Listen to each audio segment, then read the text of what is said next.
Eksodosy toko fa 10.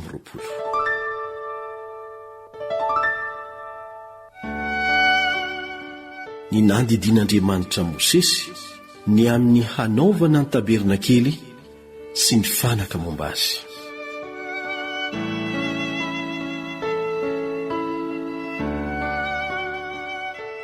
Ary Jehovah niteny tamin'i Mosesy ka nanao hoe: mitenena amin'ny zanak'Israely mba hitondra fanatitra ho ahy izy, dia avy amin'ny olona rehetra izay ampirosihy ny fony no handraisanareo ny fanatitra ho ahy.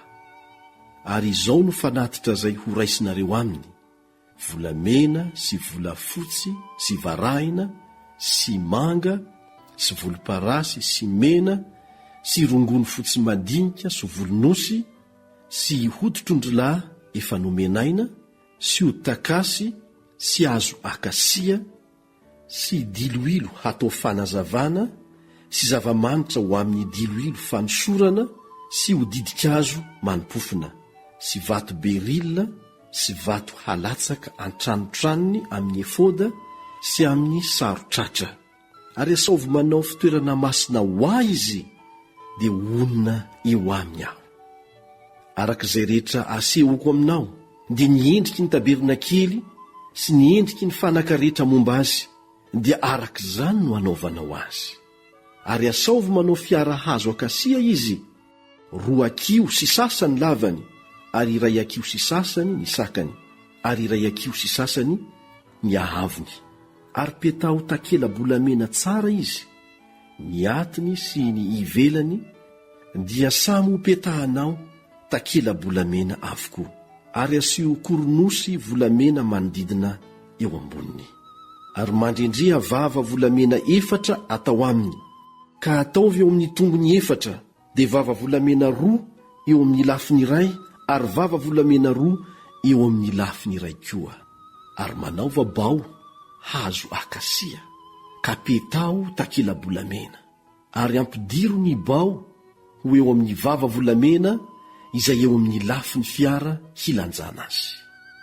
Eo amin'ny vava volan'ny fiara no hitoeran'ny bao, ka tsy esoriny eo izy, ary ataovy ao anatin'ny fiara ny vavolombelona izay omeko anao. Ary manaova rakotra fanaovam-panavotana amin'ny volamena tsara, 2 akio sy sasany lavany, ary 2 akio sy sasany ny sakany.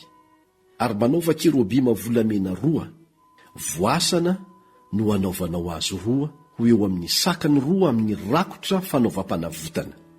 Ny kerobima iray ataovy indray mivofy amin'ny sakany anankiray, ary ny kerobima iray kosa amin'ny sakany anankiray.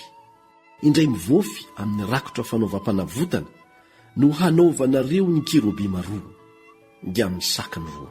Ary aoka hivelatra eo ambony ny elatry ny kerobima mba hanalofa ny elan'ny rakotra fanaovam-panavotana, ary ny tavany hifanatrika, sady hanatrika ny rakotra fanaovam-panavotana koa izy.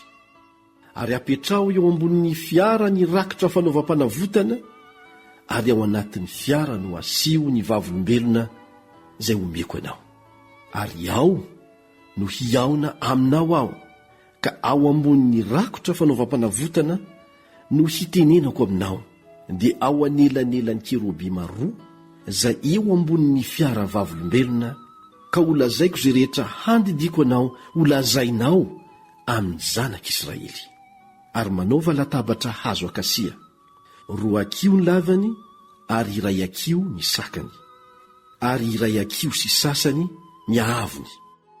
Ary petao takela-bolamena tsara izy, sady asio koronosy volamena manodidina azy, ary asio sisiny vodivoam-pelatanana manodidina azy, ary asio koronosy volamena ny sisiny manodidina.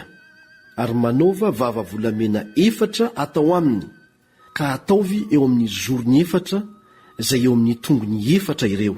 Eo akaiky ny sisiny no asiana ny vava volamena ho fitoeran'ny bao hilanjanany latabatra. Ary hazo akasia no anaoviny bao, ka petao takela-bolamena, ary amin'ireo no hilanjanany latabatra. Ary manaova ny loviany sy ny lovia keliny, ary ny fitoerany divainy sy ny kapokany ho fanodina mpanatitra, volamena tsara no anaovanao ireo. Ary asio mofo aseho eo ambony latabatra hoe ho anatrehako mandrakariva, ary manaova fanaovanjiro volamena tsara. Voasana no anaovanao ny fanaovanjiro. Atao indray mivofy ihany ny faladiany sy ny taony sy ny vodovoniny sy ny kiborony ary ny voniny. Ary sampany 9 amin'ny ankilany 2, dia sampany 3 amin'ny fanaovanjiro eo amin'ny ankilany 1, ary sampany 3 amin'ny fanaovanjiro eo amin'ny ankilany 1 koa.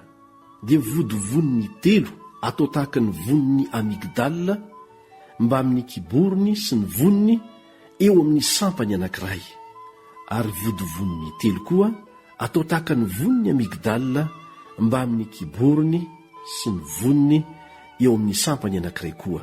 Dia toy izany avokoa amin'ny sampany 9 izay amin'ny fanaovanjiro. Ary eo amin'ny fanaovanjiro dia isy vodovoniny 4 atao tahaka ny voniny amigdala mba amin'ny kiborony sy ny voniny. Dia kiborony 1 eo ambanin'ny sampany 2 sady miray aminy, ary kiborony 1 koa eo ambanin'ny sampany 2 sady miray aminy, ary kiborony 1 koa eo ambanin'ny sampany 2 sady miray aminy, dia amin'ny sampany 9 izay miray amin'ny fanaovanjiro. Ny kiborony sy ny sampany dia iray avokoa. Atao indray mivofy aminy amin'ny volamena tsara izy rehetra. Ary manaova lela fanaovanjiro ny 7 ka ampireheto eo aminy ireo mba hanazava ny anoloany. Ary ny hetin-jirony sy ny fitoeran-davenin-jirony dia atao volamena tsara. Volamena tsara talenta iray no hanaovana azy mba amin'ireny fanaka rehetra ireny. Ary tandremo mba ataonao araka ny endriny izay naseho taminao tao an-tendrombohitra izy.